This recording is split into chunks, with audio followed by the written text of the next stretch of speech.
സങ്കീർത്തനങ്ങളുടെ പുസ്തകം 46-ാമത്തെ അധ്യായം അതിൻ്റെ 1-ാമത്തെ വാക്യത്തിൽ നാം ഇങ്ങനെ വായിക്കുന്നു: ദൈവം നമ്മുടെ സങ്കേതവും ബലവുമാകുന്നു, കഷ്ടങ്ങളിൽ അവൻ ഏറ്റവും അടുത്ത തുണയായിരിക്കുന്നു എന്ന് കാണുന്നു. പ്രിയ ദൈവമക്കളെ, അപ്പോൾ ദൈവം നമുക്ക് സങ്കേതവും കോട്ടയും നമുക്ക് ഏറ്റവും അടുത്ത തുണയായി ഇരിക്കുന്നു എന്ന് പറയുന്നു. അപ്പോൾ നമ്മുടെ കഷ്ടസമയങ്ങളിൽ നാം ഏറ്റവും അടുത്ത നമ്മുടെ സുഹൃത്തുക്കളെ, അല്ലെങ്കിൽ നമുക്ക് വേണ്ടപ്പെട്ടവർ, നമ്മുടെ സഹോദരങ്ങളെ, അപ്പനമ്മയെ, മക്കളെ നാം തിരിച്ചറിയുന്ന ഒരു സമയമുണ്ട്.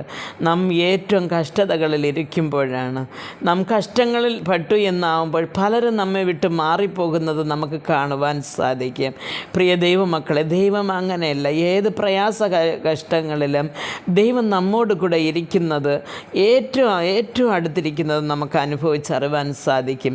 പല സമയങ്ങളിലും ഞാനും അത് അനുഭവിച്ചിട്ടുണ്ട്. പ്രിയ ദൈവമക്കളെ, നമ്മുടെ ജീവിതത്തിൽ നാം തനിച്ചാകുന്ന ആ ഒരു സമയങ്ങൾ നമുക്കത് പറയുവാൻ പോലും കഴിയാത്ത ആ ഒരു സമയത്തിൻ്റെ ആ ഒരു ഇതിൽ നാം എത്തുമ്പോൾ, നമുക്കായിട്ട് ആരും ഇല്ലെന്ന് നമുക്ക് തോന്നുന്ന നേരത്തും നമ്മുടെ അടുത്ത് വന്നിരുന്ന മൃദുസ്വരത്തിൽ നമ്മെ തലോടുന്ന, നമ്മെ വിളിക്കുന്ന, അല്ലെങ്കിൽ നമ്മുടെ ഹൃദയത്തിൽ തന്നെ ഒരു വചനം തന്ന് നമ്മെ ആശ്വസിപ്പിക്കുന്ന, അല്ലെങ്കിൽ പെട്ടെന്നൊരു പാട്ട് തന്ന് നമ്മെ ആശ്വസിപ്പിക്കുന്ന ഒരു യേശുവിനെ നമുക്ക് തിരിച്ചറിയാൻ സാധിക്കണം. പ്രിയ ദൈവമക്കളെ, ഇവിടെ സങ്കീർത്തനക്കാരൻ 2-ാമത്തെ വാക്യത്തിൽ പറയുകയാണ്: അതുകൊണ്ട് ഭൂമി മാറിപ്പോയാലും, പർവ്വതങ്ങൾ കുലുങ്ങി സമുദ്രമധ്യേ വീഴുന്നാലും, അതിലെ വെള്ളം ഇരച്ച് കലങ്ങി അതിൻ്റെ കോപം കൊണ്ട് പർവ്വതങ്ങൾ കുലുങ്ങിയാലും ഞാൻ ഭയപ്പെടുകയില്ല എന്ന്.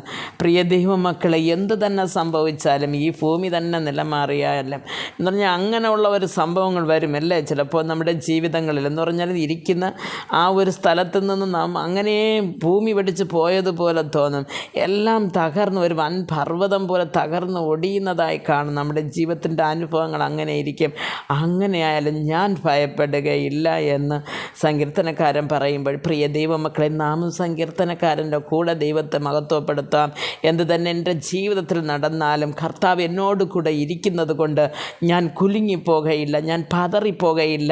നിലനിന്ന് കർത്താവിന് വേണ്ടി ജീവിച്ചവൻ്റെ രാജ്യത്തിൽ ചെല്ലുമെന്ന് ഉറപ്പോടെ പറവാൻ ദൈവം എനിക്കും നിങ്ങൾക്കും കൃപ നൽകട്ടെ എന്ന് പ്രാർത്ഥിക്കുന്നു. ആമേൻ.